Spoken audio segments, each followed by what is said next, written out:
waktu duha, di hari ke-17 kurang lebih kalau tidak salah pengepungan itu, loncatlah 5 orang ini. Yang pertama, dan ini 5 kesatria Quraisy, semua dari Quraisy, enggak ada dari suku lain. Yang pertama Amr bin Wud. Amr bin Wud ini termasuk kesatria terkuatnya Quraisy. Ya. Umurnya sudah 80 tahun pada saat itu. Tapi fisiknya sangat kekar, selalu kalau duel menang gitu, terkenal sekali. Dan dia termasuk orang kaya, dia memiliki kuda terbaik di Jazirah Arab. Dia juga memiliki baju perang dan pedang yang sangat bagus dan perisainya terkenal sangat mahal. Yang kedua Ikrimah bin Abi Jahal, kemudian Hubairah bin Abi Wahab, Hubairah bin Abi Wahab, kemudian Zirar bin Khattab, Zirar bin Akhtab, dan yang terakhir Naufal bin Abdullah bin Muawiyah. Jadi Amr bin Wud, Ikrimah bin Abi Jahal, Hubairah bin Abi Wahab, kemudian Zirar bin Khattab, ya. Kemudian yang kelima Naufal bin Abdullah bin Muawiyah. Saya ulangi sekali lagi, 5 orang tokoh Quraisy. Dari 3 nanti berhasil lolos, 2 nanti akan mati terbunuh. Amr bin Wud, Ikrimah bin Abi Jahal, Hubairah bin Abi Wahab, kemudian Zirar bin Khattab, Naufal bin Abdullah bin Muawiyah. Teman-teman yang nulisnya karena ilmu ya, bukan karena mau dapat hadiah buku. Hah? 5 orang ini teman-teman sekalian berhasil loncat 7 meter, parit diloncati, berhasil. Dan begitu mereka loncat gitu kan, karena mereka tiba-tiba meloncat gitu. Dan kalau tidak salah juga ada beberapa asar yang menyebutkan Quraisy sepakat pada saat itu sibuk memanah ke arah muslimin, sehingga muslimin di sebelah parit itu sibuk menangkis itu atau membalas panah. Dan 5 orang ini loncat dari satu sisi yang tidak ada peperangan itu. Loloslah mereka. Pada saat mereka lolos supaya mereka tidak diserang rame-rame, Amr bin Wud, orang yang terkuat mereka mengatakan, hai muslimin, tidak ada penyerangan. Kalau memang betul-betul jantan, kita duel. Seperti itulah. Dan Nabi SAW ada di situ. Ada kemah, muslimin ada di sebelah parit. Maka dia teriak, siapa yang melawanku? Kata Amr bin Wud, gitu kan. Pada saat itu Amr bin Wud kebetulan menutup semua dari kepalanya sampai ke kakinya, semuanya besi. Semuanya besi, cuma matanya saja yang kelihatan. Maka ada seorang dari sahabat, dari Ansar teriak, siapa kamu ini? Ditanya. Maka dia mengatakan, saya Amr bin Wud, kesatria Mekah. Waktu mendengar Amr bin Wud, para sahabat tahu siapa Amr bin Wud ini. Kalau duel selalu menang, keterampilan pedangnya bagus, hebat. Rupanya tidak ada sahabat yang maju. Begitu kisahnya. Bukan berarti mereka pengecut, karena waktu itu mereka menunggu titah Nabi SAW. Nabi ada di situ. Salah satu hal yang dijaga sekali oleh para sahabat, mereka tidak akan berani melangkah kalau Nabi nggak perintahin. Nabi perintahin, mereka tidak akan bantah. Jadi bukan karena pengecut. Amr bin Wud tidak ada yang lawan pada saat itu. Pada saat dia mengatakan Amr bin Wud, memang namanya juga dikenal orang ini. Maka semua sahabat diam, tidak ada yang nyaut. Tunggu Nabi SAW instruksikan. Satu-satunya sahabat yang bicara Ali bin Abi Thalib radhiyallahu anhu. Ali mengatakan di sebelah Nabi, ya Rasulullah, izinkan saya melawannya. Ali bin Abi Thalib waktu itu umurnya 25 tahun. Masih muda sekali. Dibandingkan Amr bin Wud yang 80 tahun. Tapi 80 tahun kesatria ini teman-teman sekalian. Kuat sekali. Nanti kita lihat bagaimana dia duel dengan Ali bin Abi Thalib. Saking kuatnya dia bisa memecahkan perisainya Ali. Gitu kan. Yang jelas Amr bin Wud, ya, Nabi SAW mengatakan, duduklah hai Ali. Duduk, tunggu dulu. Ditantang lagi sama Amr bin Wud. Amr bin Wud hanya mengatakan, siapa yang menantang saya? Keluarlah hai muslimin, jangan keroyokan. Ali bin Abi Thalib bilang, ya Rasulullah, izinkan saya melawannya. Kata Nabi SAW, tunggu hai Ali, duduklah dulu. Amr bin Wud akhirnya mengucapkan kalimat, Allahu a'lam. Yang saya tahu Rasulullah SAW kemungkinan menunggu kalimat-kalimat seperti ini. Seperti tadi saya bilang teman-teman sekalian, kalau sudah ada makar-makar musuh yang besar, itu membuka pintu kemenangan bagi muslimin. Itu perlu digarisbawahi tadi pelajaran yang saya bilang. Amr bin Wud akhirnya karena marah dia mengucapkan kalimat begini.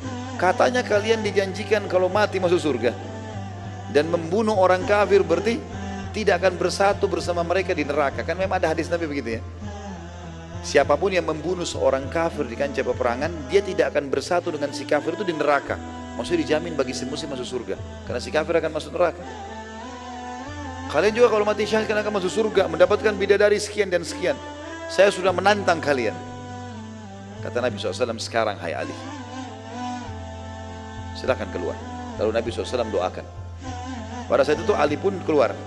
Ali bin Abi Thalib karena masih muda dan juga pakai topi besi, tapi daerah wajah Ali kelihatan radhiyallahu anhu. Amr bin Wud tidak kenal dia, karena dianggap ini anak yang kemarin baru lahir gitu, bagi dia. Dia tanya, siapa kamu? Kata Amr bin Wud. Dia juga mau maksudnya ditantang dengan orang yang sepadan gitu. Kata Ali, Ali. Kata dia, Ali bin Muawiyah. Ali bin Muawiyah senior juga, sudah masuk Islam, orang Mekah, terkenal juga mahir pakai main pedang gitu. Tapi Nabi tidak suruh gitu kan. Dia bilang bukan, Ali bin Abi Thalib. Abu Thalib kalau masih hidup seumur sama Amr bin Wud. Langsung kata Amr bin Wud, pulanglah hai ponakanku. Kau bukan tantangan saya, lawan saya. Kau bukan lawan saya. Kata Ali, hai Amr bin Wud, saya mendengar engkau tidak ditawarkan dua hal kecuali kau pilih salah satunya.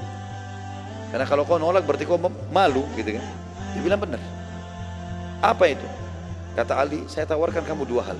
Kata Amr bin Wud, apa itu? Dia bilang yang pertama, saya mengajakmu mengucapkan asyhadu an la ilaha illallah wa anna Muhammad Rasulullah. Syahadat. Dan ini tradisi kesatria muslim. Sebelum duel, kalaupun mau duel, tawarkan syahadat Islam. Kata Amr bin Wud, kalau itu saya tidak punya hajat. Saya datang jauh-jauh dari Mekah justru untuk memerangi Muhammad. Kata Amr bin Wud, lalu apa yang kedua? Kata Ali, duel. Ya. Amr bin Wud waktu dengar kalimat duel, gitu kan, maka dia turun dari kudanya, saking marahnya kudanya ditebas sama dia. Riwayat begitu, ditebas. Tiba-tiba kudanya mati, gitu. Ditebas sama dia. Kuda ini kuda terbaik, ditebas sama dia. Kenapa? Sebagian ahli sejarah mengatakan karena waktu itu Ali bin Abi Thalib jalan kaki, nggak pakai kuda, kan dari kemah jalan kaki. Amr bin Wud ada kuda, dan Ali bin Abi Thalib siap duel dengan dia pakai kuda pun tidak ada masalah. Supaya dia tidak dipermalukan, dia turun lalu dia tebas kudanya. Kemudian dia langsung tiba-tiba menyerang Ali bin Abi Thalib dengan sangat emosi pada saat itu. Mulailah terjadi duel, serang, tangkis, pukul segala macam, sampai dalam kisah ini dikatakan para sahabat menyaksikan, mengatakan kami belum pernah menyaksikan duel sehebat itu. Sampai debu berterbangan dan tidak kelihatan kecuali samar-samar keduanya. Terus saja seperti itu sampai akhirnya Ali bin Abi Thalib radhiyallahu anhu sempat dipukul dengan sangat kencang. Amr bin Wud memegang pedangnya dengan kedua tangannya lalu memukul ke arah kepala Ali radhiyallahu anhu. Dan saking kuatnya pukulan tersebut, Ali sempat menangkis dengan perisai-perisainya pecah. Dengan saking kuatnya. Dan perisai teman-teman susah untuk pecah. Itu mereka buat dari besi, gitu, kuat. Pecah perisai tersebut. Dan saking kuatnya bukan cuma pecah, perisai tersebut tertekan sampai ke pundak Ali radhiyallahu anhu, tapi Ali tidak sempat luka. Dalam kondisi seperti itu, ternyata pedangnya Amr bin Wud tertancap. Pecah tapi ini juga tertancap, gak bisa dicabut. Maka Ali bin Abi Thalib menebas Amr bin Wud dari kemaluannya, dalam riwayat dikatakan begitu. Dan ditarik sampai ke atas gitu. Sehingga matilah Amr bin Wud, jatuh pada saat itu. Tapi masih ada banyak debu, orang nggak tahu siapa yang menang, siapa yang kalah nih. Sampai dalam riwayatnya dikatakan terdengar takbirnya Ali. Terdengar takbirnya Ali, Allahu Akbar. Maka Nabi SAW pun bertakbir Allahu Akbar, melihat Ali bin Abi Thalib keluar dari debu itu. Tak lama kemudian debu itu sudah hilang, terlihatlah Amr bin Wud jatuh di situ. Maka Umar bin Khattab datang mendekati Ali, lalu mengatakan, Allahu Akbar hai Ali, kau sudah menang. Kata Ali, Allahu Akbar. Kemudian kata Umar, hai Ali, kenapa kau tidak ambil pedangnya, perisainya, baju perangnya? Itu kan semua bagus itu. Yang terbagus dari Amr bin Wud itu terkenal sekali. Kata Ali, karena kan orang kalau duel teman-teman seperti ini, semua miliknya musuh jadi haknya dia, ghanimahnya dia. Beda kalau perang lagi berkecamuk. Kalau pasukan musuh sama kafir lagi, pasukan muslim sama kafir lagi saling serang, terus pasukan kafir kalah, semua yang ditinggalkan oleh pasukan musuh itu jadi ghanimah, tapi tidak boleh diambil secara individu. Harus dikumpulin, nanti panglima perang yang bagi rata.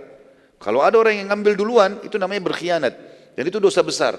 Mengambil ghanimah kalau perang sudah berkecamuk, gak boleh sebelum dibagi. Kalau sudah dibagi nanti oleh panglima baru bisa. Tapi kalau duel seperti ini dia punya hak. Kata Ali, saya tidak mau mengambilnya.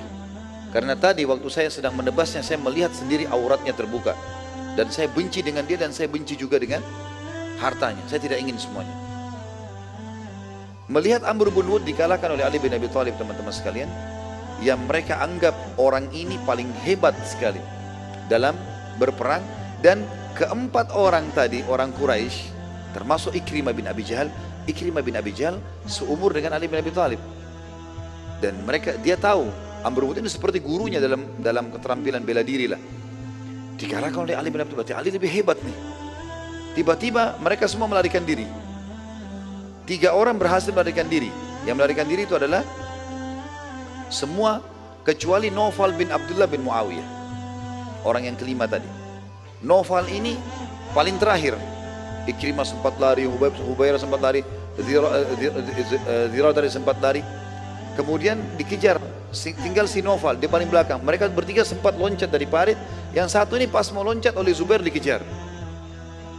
Zubair bin Awam mengejar dengan sangat cepat, dan saking cepatnya dia langsung mengayunkan pedang dari jauh kan gitu ke arah orang ini, sampai akhirnya Naufal ini terbelah 2 dari belakang, ditebas di pundak sebelah kirinya, terbelah 2 gitu. Dan itu riwayat sahih menjelaskan kalau Abdullah bin Zubair bin Awam radhiyallahu anhu, sahabat Nabi juga, Abdullah bin Zubair terkenal, dia mengatakan, aku menyaksikan, waktu itu umurnya 5 tahun, dia meriwayatkan, dia mengatakan, aku menyaksikan ayahku membelah Naufal menjadi 2 gitu kan, pada saat itu. Entah kenapa Abdullah ini bisa hadir pada saat itu, padahal semua anak-anak dikumpul di benteng tadi. Tapi Allahu alam, apakah memang ini perilaku, karena ada riwayat khusus teman-teman pernah saya temukan, dan kita sudah sampaikan juga di YouTube ceramah tentang Zubair bin Awam, kalau Zubair ini suka membawa Abdullah di kancah peperangan dari waktu kecil. Jadi sambil berperang, sambil Abdullah di depannya, di bawah, kadang-kadang dipikul di pundaknya, dibiarkan terbiasa berperang gitu. Maka kemungkinan besar Abdullah hadir gara-gara itu. Yang jelas teman-teman sekalian, waktu Quraisy sudah tahu, dan mereka menyaksikan 2 itu, karena kelihatan dari seberang parit, kelihatan semua. Mereka lihat kalah Amr bin Wud. Maka Abu Sufyan meminta agar jenazah 2 orang kafir ini, jenazahnya Amr bin Wud dan Naufal bin Abdullah bin Muawiyah, diserahkan kepada mereka dengan gantinya, diganti dengan 10.000 perak. Besar sekali ini kan gitu. Perak pada zaman itu kotak-kotak ya, dan itu besar sekali, mungkin ukurannya bisa sampai setengah kiloan. Itu dikasih 10.000 itu harta, yang penting jenazah itu dikasih kembali. Nabi SAW waktu dengar itu, Nabi mengatakan, kembalikan jenazah mereka dan tidak usah ambil imbalan, karena kami umat Islam tidak akan mengambil imbalan dari orang yang mati. Ini juga sebuah hukum ya. Kalau tawanan perang masih hidup, mau ditebus oleh mereka, kita kasih, boleh kita ambil bayaran. Tapi kalau sudah mati jenazah, mereka mau bayar, nggak perlu. Kita nggak perlukan semuanya. Ada hal yang terjadi teman-teman sekalian. Setelah yang tersebut, orang Quraisy mulai diam, mulai tidak tahu harus melakukan apa. Quraisy